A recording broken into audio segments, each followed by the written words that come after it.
নমস্কাৰ probhakhurirjuhalলৈ আপোনালোকক স্বাগতম জনালো। আজি আপোনালোকৰ ওচৰলৈ এটা নতুন ৰেচিপি আনিছো। সেইটো হৈছে ধাত্ৰী ফলৰ সৈতে পুঠি মাছৰ আঞ্জা। এতিয়া আপোনালোকে ভাবিছে চাগে ধাত্ৰী ফলনো কি? এই আছক আপোনালোকে সকলোৱে চিনি পায় আমলখি আৰু দুটা আলু লৈছো। আমলখিকেইটা বইল কৰি ললো আৰু আলু দুটাও বইল কৰি লৈছো। এতিয়া ধাত্ৰী ফল মানে কথাটো এইটোৱে হ'ল ধাইমাকে ধাত্ৰী মানে হ'ল ধাইমাকে যেনেকৈ কেঁচুৱা ল'ৰা ছোৱালীবিলাক যেনেকৈ প্ৰতিপালন কৰি ৰক্ষণাবেক্ষণা দিয়ে, ঠিক সেইদৰে এই আমলখিয়েও গোটেই মানুহৰ বডিটো ধুনীয়াকৈ সুৰক্ষিত কৰি ৰাখে। তাৰ কাৰণে পুঠি মাছটো পুঠি মাছ চকুৰ কাৰণে ভাল। তাৰপিছত এই ধাত্ৰী ফলো মানে চকুৰ কাৰণে বহুত ভাল। দৃষ্টিশক্তি বা স্মৃতি শক্তি হওক, স্কিনৰ কাৰণে হওক, যিকোনো বডিটোৰ সুৰক্ষা দিব পাৰে এই আমলখিয়ে। তাৰ লগত এই পুঠি মাছটো মিলে। পুঠি মাছটো চকুৰ কাৰণে বহুত ভাল। সেইটো একেলগে খালে মানুহৰ শৰীৰৰ বহুতখিনি উপকাৰ হয়। সেইকাৰণে মই একেলগে বনাম এতিয়া। আৰু কেনেকৈ বনাম সেয়া আপোনালোকে চাই থাকক। মই বনাম এতিয়া মাছখিনি ধুনীয়াকৈ বাছি কুচি ধুনীয়াকৈ ধুই পখালি ল'লোঁ। নিমখ হালধি সনা নাই, সানিম বাৰু এতিয়া। আৰু এই আমলখি আৰু আলু ধুনীয়াকৈ ধুই পখালি লৈ মই বইল কৰিছিলোঁ। কাৰণ এই পানীখিনি পানীখিনিতেই মেডিচিনটো আছে। এইখিনি এয়া আপোনালোকে আমলখি সিজালে পানীখিনি পেলাই নিদিব। ঔষধৰ গুণাগুণখিনি এই পানীখিনিতেই আছে। সেইকাৰণে মই ধুনীয়াকৈ ধুই পখালি লৈহে সিজাইছিলোঁ। এতিয়া বনাম। আৰু এতিয়া মছলা হিচাপত অকণমান আদা নহৰু পেষ্ট অকণমান বনাই ল'লোঁ আৰু দুটা কেঁচা জলকীয়া লৈ লৈছোঁ আৰু মেথি গুটি অলপ লৈ লৈছোঁ। সিমানেই, বেলেগ মছলা দিলে ভাল নালাগিব খাই। এয়া সৈতে বনাম। এতিয়া প্ৰথমতে মই আমলখিখিনি গুটি গুচাই পেলাই ফেনেকি ল'ব লাগিব আৰু লগতে আলুকেইটাও তেনেকৈয়ে ল'ব লাগিব ফেনেকি।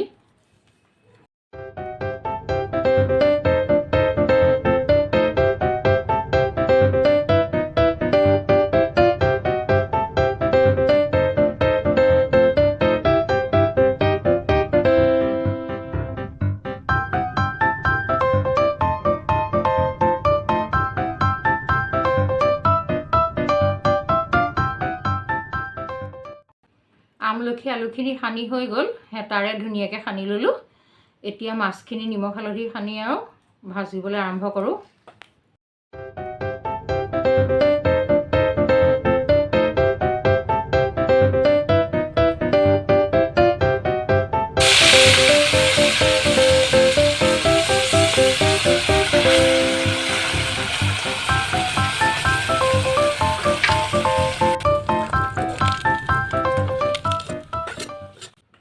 এয়া মাছখিনি ভাজি ল'লোঁ। এতিয়া আঞ্জাখিনি বনাবলৈ আৰম্ভ কৰোঁ।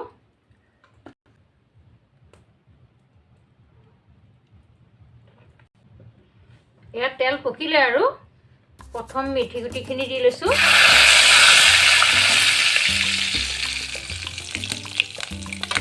তাৰপিছত জলকীয়াকেইটা দিছোঁ। তাৰপিছত আদা নহৰু পেষ্টটো দিলোঁ। অকণমান ভাজি ল'ব লাগিব। তাতে অকণমান হালধি গুড়ি দি দিছোঁ। এতিয়া হালধি অলপ দি দিলোঁ। তাৰপিছত এতিয়া আলু আৰু আমলখি খানাখিনি দি দিছোঁ।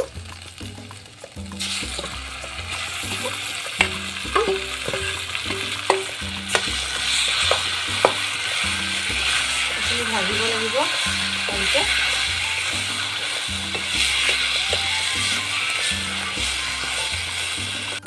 আমলখিৰ গুণাগুণ বহুত আছে। চুলিৰ ক্ষেত্ৰতো ভাল। আমলখি কুচি চুলিত সানি পেলাই 2 ঘণ্টা 3 ঘণ্টা ৰাখি মূৰটো ধুই দিব লাগে। উঠিৰ পৰা মানে মুক্ত পায়। উঠি হ'লে আমলখিটো বিৰাট চুলিৰ কাৰণে ঔষধ। চকুৰ কাৰণেও ভাল কৰিছে বাৰু অথনি মই। তাৰপিছত হজমী শক্তিও বঢ়ায় আমলখিয়ে, বহুতখিনি শৰীৰৰ উপকাৰ কৰে আমলখিয়ে। সেইকাৰণে মাজে সময়ে আমলখি আঞ্জা এনেকৈ খাব লাগে, শৰীৰৰ কাৰণেও ভাল, খাবলৈও ভাল লাগে। এতিয়া পানী দিব হ'ল, যেতিয়া পানী মই আপোনালোকক কৈছিলোঁ আমলখি বইল কৰা পানীখিনি মই দি দিম, তাৰপিছত প্ৰয়োজন হ'লে বেলেগ পানী দিম বাৰু।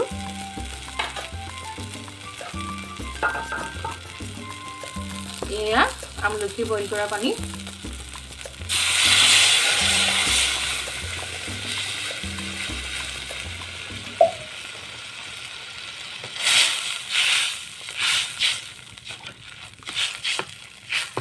এতিয়া জোলখিনি সম্পূৰ্ণ উতলি গ'ল। এতিয়া নিমখ দিয়া নাছিলোঁ, নিমখ দিম প্ৰথমে। এতিয়া অলপ নিমখ দিলোঁ ছটিয়াই। তাৰপিছত মাছখিনি এতিয়া ঢালি দিওঁ আৰু।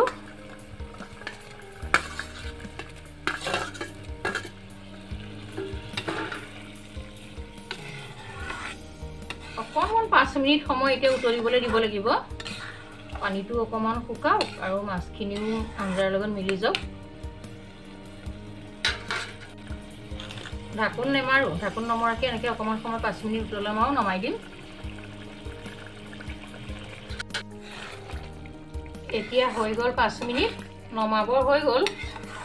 কি সুন্দৰ কালাৰ হৈছে চব, খাবলৈও বহুত ধুনীয়া লাগে এনেকৈ বনালে, আৰু শৰীৰৰ কাৰণেও উপকাৰী। আপোনালোকে এনেকৈ বনাই খাবচোন কেতিয়াবা, বহুত ধুনীয়া লাগে। এতিয়া নমাই থওঁ আৰু আঞ্জাখিনি। ইমান ধুনীয়া হৈছে চব দেখিবলৈ।